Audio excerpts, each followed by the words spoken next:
En esta bella mañana que Dios nos da, de este día jueves 12 de octubre del año 2023, los saluda su hermano en Cristo Jesús, Saúl Santamaría, desde el Estado de México. Paz a vosotros, amada Iglesia de Dios, miembros en particular del cuerpo de Cristo. Saludamos de igual manera a todos nuestros simpatizantes que se reúnen con nosotros. Y de igual forma, saludamos a quien Dios mediante llegará a este mensaje, que no son parte de nuestra iglesia, pero que se nos siguen por las diferentes redes sociales en diferentes países y estados de la República también. Que el Señor les bendiga por medio de su bendita palabra. Damos bendiciones a nuestro Dios también por todos los miembros y participantes y todos los coordinadores de este grupo edificados en la palabra. Dios les bendiga a todos y a ustedes y a sus familias y el ministerio que tienen ustedes a su cargo. Vamos a presentarnos delante de nuestro Dios por medio de una oración. Inclinen por favor su rostro al polvo de la tierra para presentarnos a nuestro Dios. Bendito y buen Padre que moras en las alturas de los cielos, santificado sea tu bendito nombre, Señor. Te damos gracias, este puñado de hijos tuyos, por las bendiciones que tú tienes para cada uno de nosotros. Gracias porque tus misericordias son nuevas cada día. Nos permites ver la luz de un nuevo día, pero también al abrir nuestros ojos, nos permites escuchar tu tierna voz. Te suplicamos que en esta mañana en la cual hemos de oír esta reflexión, sirva para cada uno de nosotros en nuestras vidas, que no sea para nosotros molesto, sino que sea para nosotros una guía en la cual tú quieres en la cual llevemos nuestras vidas. Ponemos en tus benditas manos a cada uno de los oyentes de esta reflexión y a tu expositor, bendito Padre, rogándote que tu Santo Espíritu sea quien nos guíe, nos dirija, nos hables por medio de él, Señor. Gracias por todas tus bondades. Te suplicamos, te rogamos y pedimos todo esto, pero primeramente te lo agradecemos por los méritos de aquel varón justo, nuestro Salvador, Cristo Jesús. Amén y amén. Amados hermanos y estimados oyentes, en este mes hemos estado analizando el Evangelio de Juan a la manera de Jesucristo. El tema que veremos el día de hoy tiene por título La gran afirmación de Jesús y las opiniones divididas sobre él. Es algo que regularmente desde el tiempo de Jesús sucedía y hoy en día lo volvemos a vivir. Había una afirmación de que él era el Mesías para unos, pero las opiniones de mucha gente hacían que dudaran que él era el Mesías. Hoy en día nos sucede exactamente lo mismo. Afirmamos en nuestros corazones que Él es el Jesús, el Jesús de vida, pero a veces la opinión de mucha gente nos divide precisamente. ¿Por qué? Porque cómo llevamos precisamente ese Evangelio de Jesucristo en nuestras vidas. Hay tantas denominaciones en el mundo con las cuales ha habido diferentes interpretaciones de la vida de Jesús, y esas son las divisiones que han llevado y que con las cuales a hoy en día el mundo está dirigido. Nosotros que debemos de saber fielmente cuál es la verdadera vida de Jesús, cómo quiere que la llevemos, y lo veremos a la luz de sus sagradas escrituras. Para esto vamos a tener una lectura base, la cual se encuentra en el Evangelio de Juan, en su capítulo 7, del versículo 37 al versículo 53. En esta porción de la palabra de nuestro Dios, de la vida de nuestro Señor Jesucristo, veremos primeramente en el versículo 37 al 39, cómo el Señor les dice que Él es el agua viva. Fluirán precisamente lo que Él nos da como agua viva en la gente, pero no nada más en Él, sino nosotros tenemos que mostrar esa agua viva. Posteriormente, del versículo 40 al 44, veremos la división que hay entre la gente en ese tiempo, cuáles eran los motivos de esa división y cuáles eran sus pensamientos de esa gente. Y del versículo 45 al versículo 52, observaremos que nunca hablaban de ese tiempo sobre sí mismos, sino que había gente engañadora, había falsos gobernantes, falsos fariseos, y que para ellos Cristo Jesús no era el verdadero. Ellos esperaban el Mesías, y veremos cómo hoy en día lo siguen esperando. Pero también observaremos cómo hoy en día, a pesar de que la gente ha llegado el Mesías para ellos, o para nosotros, debemos de decirlo, en qué manera nosotros estamos mostrando a nuestro Salvador, a ese Mesías esperado, a quien nos vino a nosotros los gentiles darnos una salvación, la cual no teníamos acceso, pero que también es importante que la mostremos al mundo, que no vivamos nada más ensimismados y decir, Saúl, yo ya recibí y es para mí y me lo guardo para mí. No, sino que en un momento dado yo pueda llevar a otros lo que a mí me ha sido dado. Para esto vamos a empezar en la primera parte. Y vamos a ver en el Evangelio de Juan, capítulo 7, del versículo 7 al versículo 39, esta primera parte. Dice así la palabra de nuestro Dios.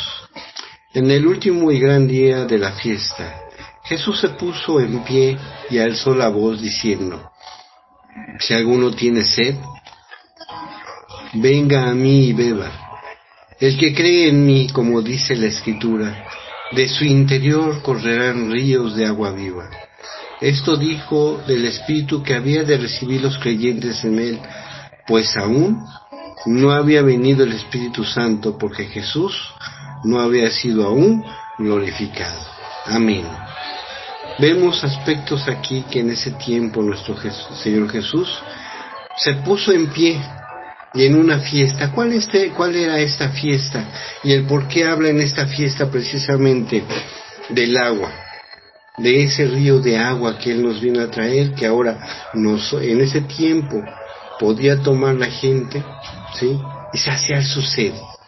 Bueno, Él se basó en esta fiesta que era la fiesta del Sukkot, que la fiesta es la fiesta de los tabernáculos para los judíos, y que es para nosotros.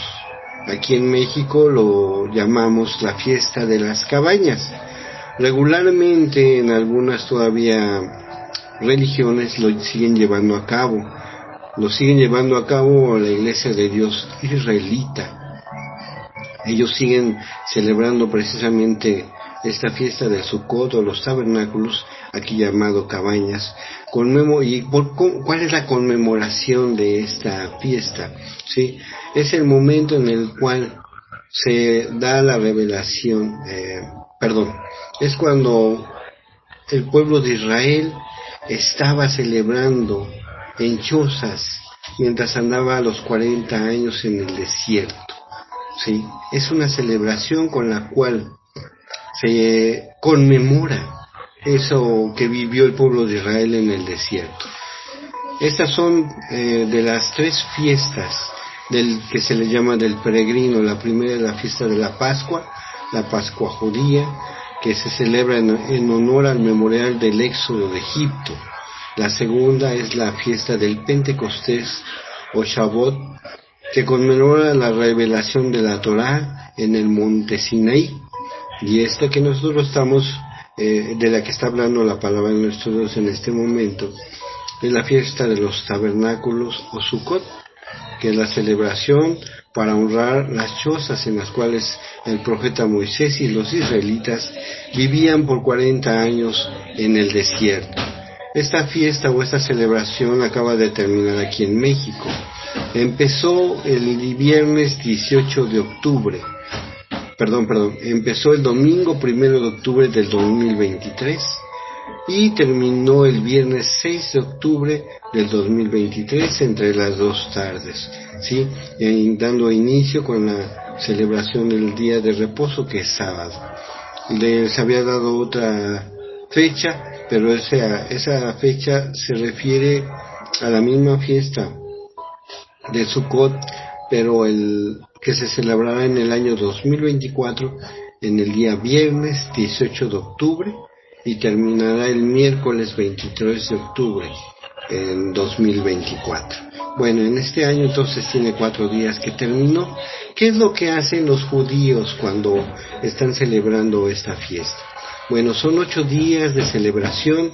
Durante esos los primeros 7 días, lo que hace el sacerdote es ir al estanque de Siloé, o era en ese tiempo, ir al estanque de Siloé, porque hoy en día pues ya no hay templo en el cual ellos puedan llevar a cabo esta celebración. Aún así lo celebran ellos en sus hogares, pero ya no lo hacen de la misma manera. En aquel tiempo iba el sacerdote al estanque de Siloé, llevaba una jarra, y en la jarra recogía agua de ese estanque y la llevaba hasta donde estaba el área del lugar santo, y rociaba con eso el agua, con la jarra el agua en ese lugar, ¿sí? Eso es lo que en ese tiempo hacía precisamente el pueblo judío. Hoy en día, por eso en ese tiempo, nuestro Señor Jesucristo, estando en la fiesta, viendo que se estaba derramando el agua, se levanta y dice, bueno, pues esa agua, si para ustedes es purificar el lugar, llevar la palabra, bendecir ese lugar, pues yo daré mayor bendición. Por eso dice, si de veras ustedes tienen sed, beban de esta agua que soy yo, de esta agua que yo les daré, y nunca más tendrán sed. Reciban esta palabra, la cual podrá ustedes llenarles por completo, pero no queda nada más ahí, sino que también consiste, y nos dice, el que bebiere tampoco tendrá sed, pero dice, fluirán ríos de su interior, esos ríos de agua viva que nosotros, de la cual tomamos de él directamente, es la misma que nosotros ahora tenemos que llevar a todos los demás que nos escuchan, ¿sí? Dice el mismo texto, el que cree en mí, como dice la Escritura. ¿Qué tanto creo yo en mi Señor Jesucristo? Porque hay dificultades en cuanto a la verdad del creer, en qué consiste. Pero vamos a ver lo que nos dice la palabra de nuestro Dios. ¿Qué es creer realmente en nuestro Señor Jesucristo? Porque nuestro Señor nos lo dice exactamente cómo es creer en Él. Vamos a ver en el Evangelio de Juan capítulo 3, versículo 16.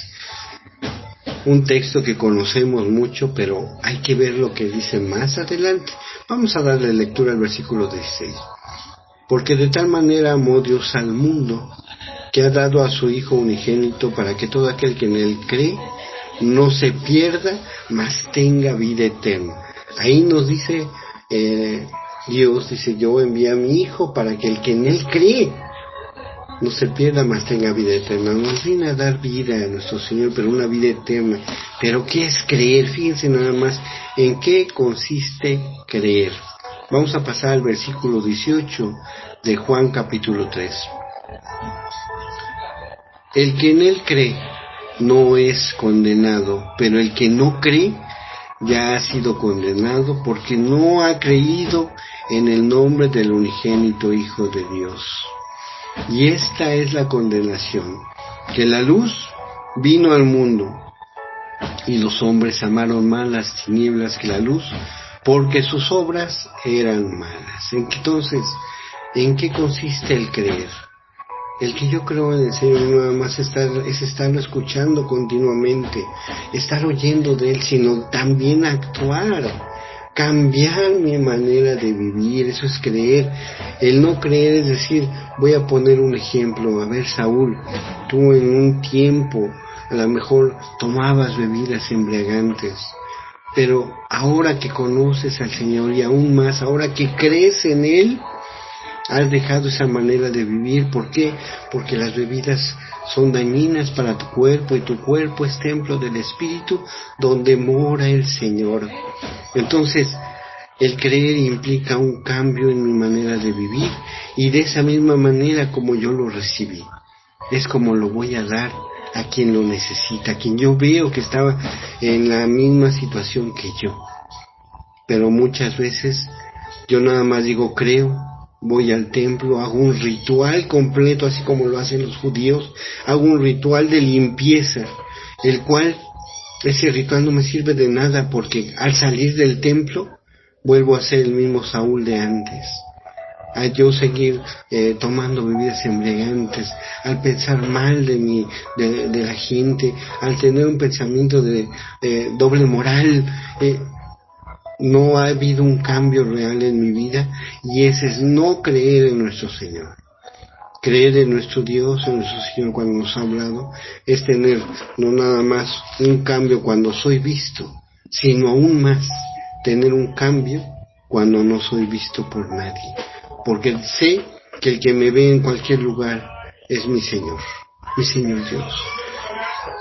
Si bien Dios nos dice que Él nos purifica en Primera de Juan, debemos de tomar en cuenta que Él no va a estar siempre purificándonos para presentarnos, porque esa gracia que el Señor nos ha dado, la estamos incluso pisoteando, haciendo nuevamente lo que no debemos hacer. Tenemos un continuo momento de estar pecando y pecando y pecando, pero al Señor pues de eso no le agrada. Entonces un cambio debe ser un cambio en todos los aspectos de mi vida, en donde quiera que yo esté, donde quiera que yo me pare, va a haber ese cambio. Entonces el que cree en mí, como dicen las Escrituras, de su interior correrán ríos de agua viva para la demás gente. Mucha gente, la cual yo quisiera hablarle de nuestro Señor Jesucristo, no me va a entender, no me va a escuchar, o si me va a escuchar, no va a hacer caso tampoco. ¿Por qué? Porque si en un momento dado yo estoy hablando de un cambio, pero en mi vida secular, en mi vida tradicional o cotidiana, yo vivo de otra manera, ¿qué ejemplo le estoy dando a la gente? Ese es el único evangelio que mucha gente va a recibir, la forma en la cual yo vivo, la forma en la cual yo tengo mi vida cotidiana. Ese es el verdadero cambio que va a recibir la gente, ese es el verdadero evangelio que va a recibir la gente. Entonces debemos de tener un cambio, pero real, continuo. No vamos a poder cambiar todos, o Saúl no va a poder cambiar todos los aspectos que tiene mal en su vida, pero debe de iniciar con uno y esforzarse por cambiar ese, y cuando haya logrado cambiar ese, otro, y así sucesivamente. El día de mañana, y tal vez toda su vida, no le alcance para corregir todos los puntos que tiene mal en su vida, pero cuando menos estará esforzando en tratar de llegar a tener una vida que sea buena y agradable delante del Señor, que eso es lo que nos pide nuestro Dios, el creer y el que yo pueda dar a los demás de esos ríos de agua viva, implica el que yo cambie y pueda dar a los demás algo de lo que yo he sido bendecido, de lo que yo he recibido, ¿sí? Entonces tenemos que esforzarnos en tener ese cambio, amados hermanos y estimados oyentes. Vamos a pasar a otro aspecto. Dice en ese mismo escrito, como dicen las Escrituras en la parte del versículo 39, quise tocar este punto porque realmente dice el versículo, se los voy a leer, dice: esto dijo del Espíritu que había de recibir los creyentes en él, pues ya me pasé ahí. Vamos a pasar a otro punto, amados hermanos. Vamos a leer desde el versículo 40 al 43 de Juan capítulo 7, para ver la división que hay entre la gente. Dice así: entonces algunos de la multitud, oyendo estas palabras, decían: verdaderamente este es el profeta. Otros decían: este es el Cristo. Pero algunos decían: de Galilea ha de venir el Cristo. ¿No dice la Escritura que del linaje de David y de la aldea de Belén, de donde era David, ha de venir el Cristo? Hubo entonces disensión entre las gentes a causa de él, y algunos de ellos querían prenderle, pero ninguno le echó mano.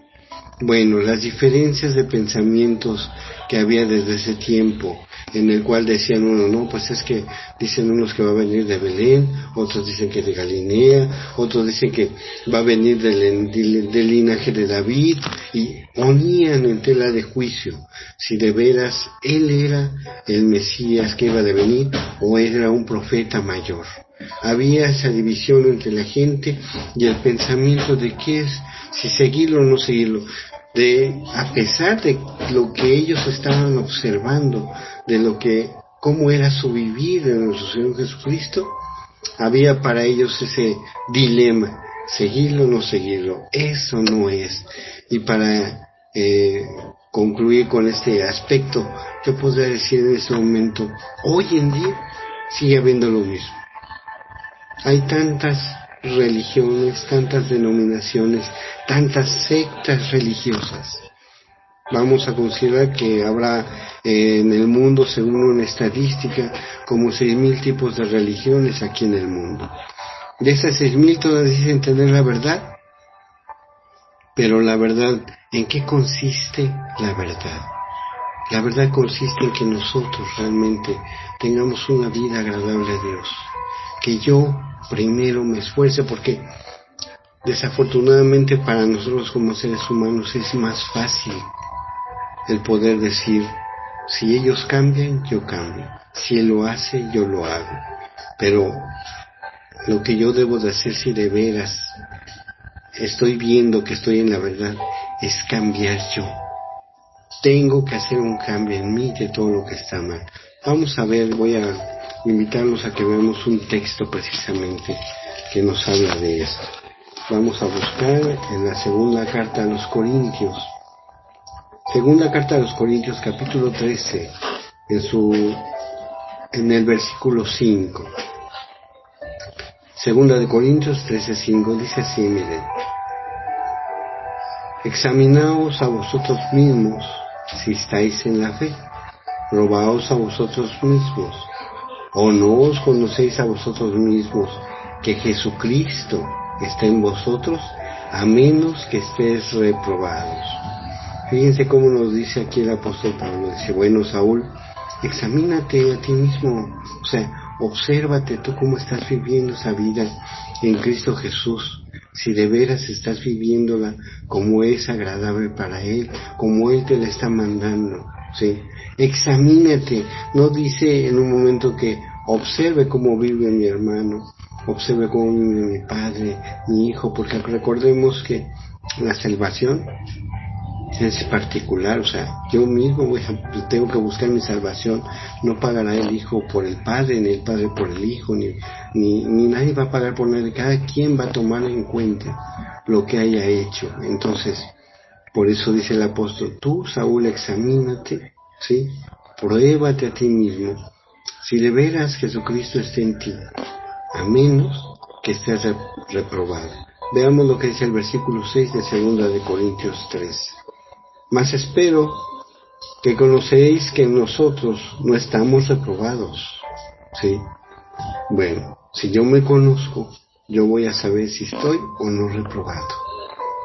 ¿Cómo será que cada uno nos probemos a nosotros mismos? Nos costará trabajo.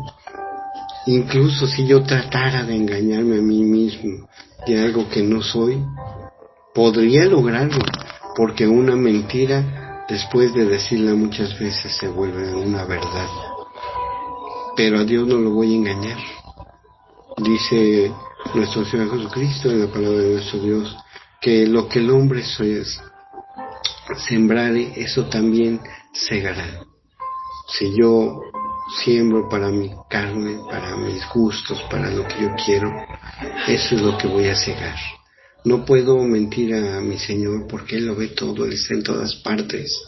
Yo tengo que en un momento dado esforzarme.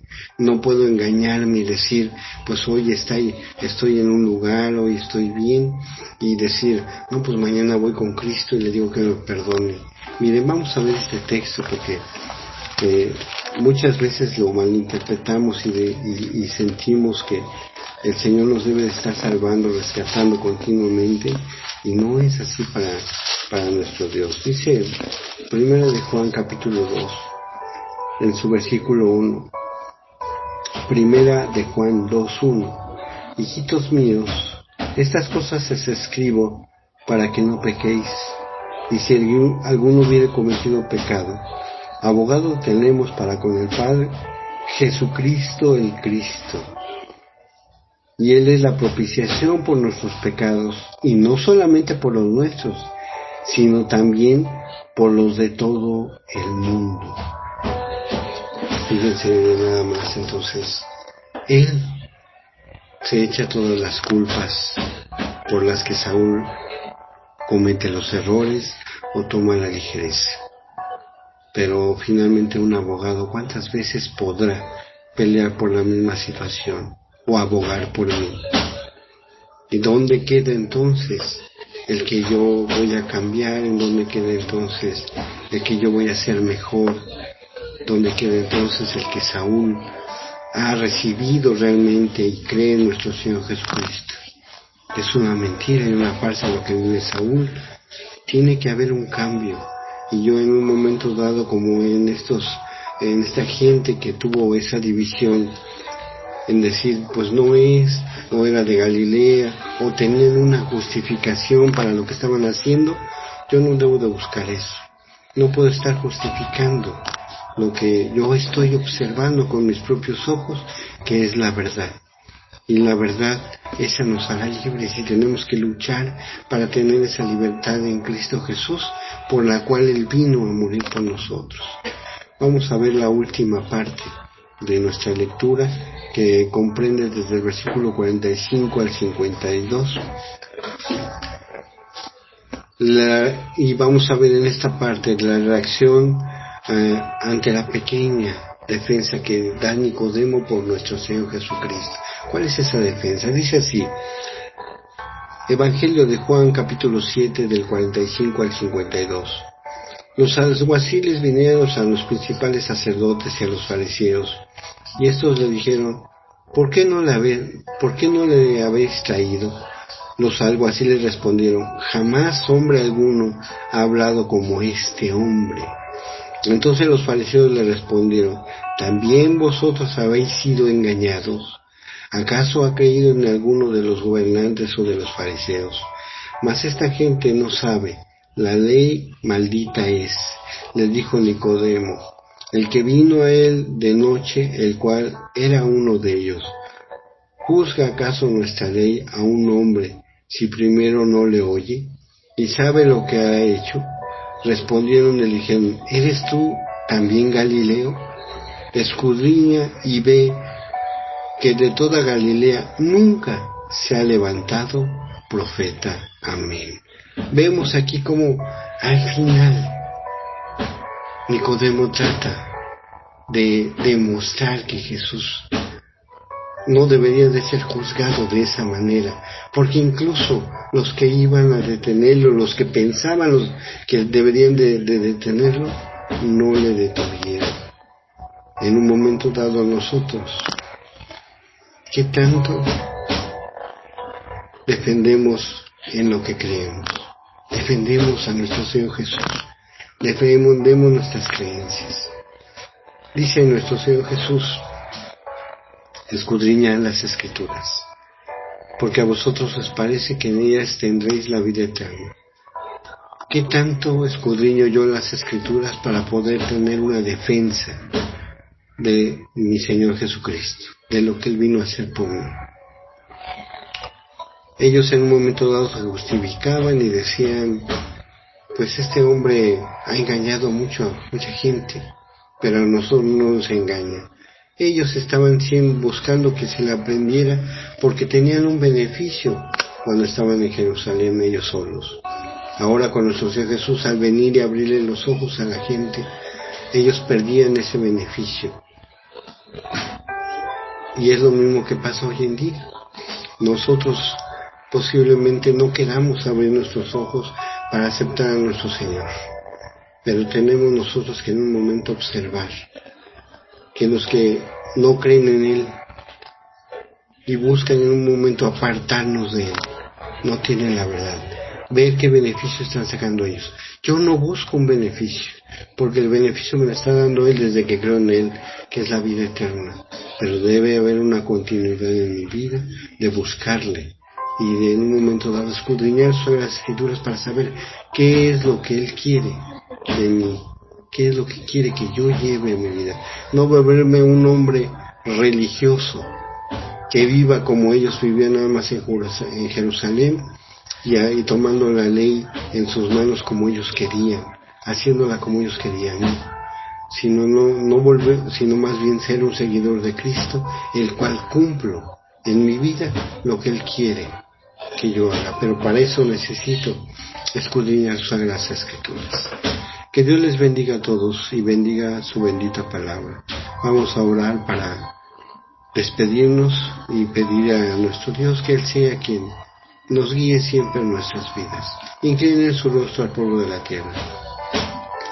Padre glorioso, Padre eterno y bondadoso, gracias por tu bendita palabra, gracias porque nos permites escucharla, Señor, tu palabra, poder ser llenos y tomar de esa agua que tú nos das gratis, para que nosotros podamos, Señor, tener una esperanza en ti. Te suplico y te ruego, Señor, que perdones nuestras faltas, que no nos juzgues conforme a ellas, porque somos débiles en nuestra carne.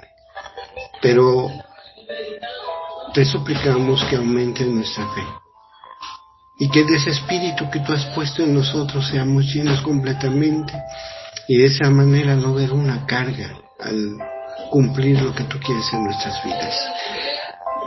Que tu Santo Espíritu sea el que nos lleve, que nos guíe, que nos consuele, que nos dé paz, que nos dé la salida a nuestras adversidades y necesidades. Bendito y buen Padre, gracias por tu bendita palabra. Ahora no nos permita ser oidores olvidadizos, sino hacedores de tu bendita palabra, Señor. Que podamos mostrar al mundo, Señor, en nuestra propia vida, que tú moras en cada uno de nosotros. Gracias por todas tus bendiciones. Nos ponemos en tus benditas manos y te suplicamos todo no por nuestros méritos, sabiendo que nos escucharás, pues te lo pedimos por los méritos de aquel varón justo que murió en esa cruz y que está sentado a tu diestra y que juntamente contigo sea dada la honra, la gloria, por los siglos de los siglos, nuestro Salvador, Cristo Jesús. Amén y amén. Que Dios les bendiga a todos, amados hermanos y estimados oyentes. Paz a vosotros a todos.